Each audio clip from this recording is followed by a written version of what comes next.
Às vezes, a gente planta, planta, planta e não colhe o que plantou. Trabalha, trabalha, trabalha e não vê o resultado. Dorme tarde, acorda cedo e não vê o resultado. A nossa vida não prospera. Por quê? Aí a gente quer culpar os outros. Mas olha que Deus falou para Caim.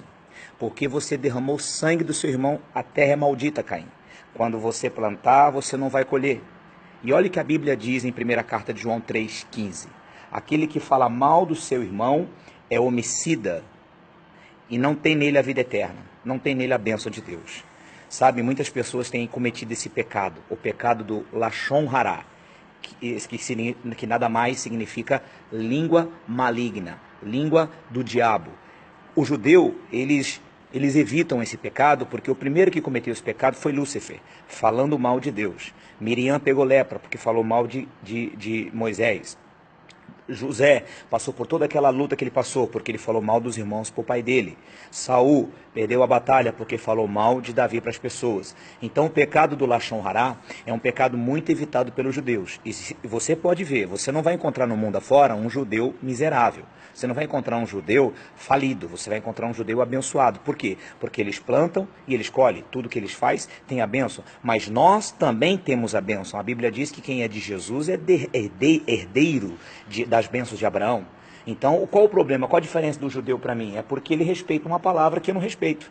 E ele colhe por respeitar, e eu não colho por respeitar. Por exemplo, um rabino que ia da igreja à casa dele, no meio do caminho tinha uma quitanda, e ele pegava com o dono da quitanda, ele combinou, vou te pagar 30 maçãs no final do mês, mas eu pego uma por dia. Quando eu vim do almoço, eu pego e vou. E tudo bem.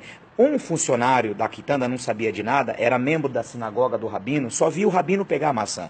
E aí falou com a mulher dele, ó, o rabino tá roubando maçã.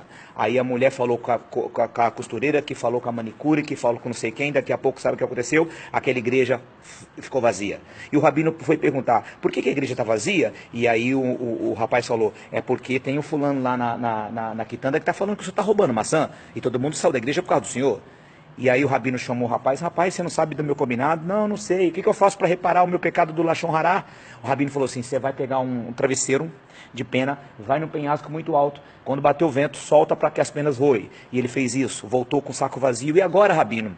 O rabino falou, agora volta e pega as penas. Ele falou, é impossível, não tem como pegar as penas. E o rabino falou para ele assim é o pecado do Lashon Hará. Ele tem perdão, mas as consequências são irreparáveis. Por isso que você vê, às vezes, uma igreja esvaziar por causa de uma pessoa que cometeu o pecado do Lashon Hará. Ou seja, uma língua maligna que falou mal de uma outra pessoa. Por isso que você vê grandes amigos se separando por causa de uma língua maligna. Por isso que você vê pessoas que tinham tudo para ser sucesso, famílias que tinham tudo para ser estruturadas e se dividir. Por quê? Porque alguém cometeu o pecado do Lashon Hará. Lashon Hará, língua maligna. E a Bíblia diz, quem quer amar a vida e ver os dias bons, refreia a língua do mal. Você quer ser abençoado por Deus? Você quer plantar? Você quer colher? Você quer que tudo que você colocar a mão, a bênção de Deus faça com que prospere? Então evite o pecado do Lashon Hará. Fuja desse pecado. Se está certo ou está errado, isso é problema dele com Deus. Você guarda a sua boca. Davi falou assim, Senhor, coloca um guarda na minha boca para eu não pecar contra ti.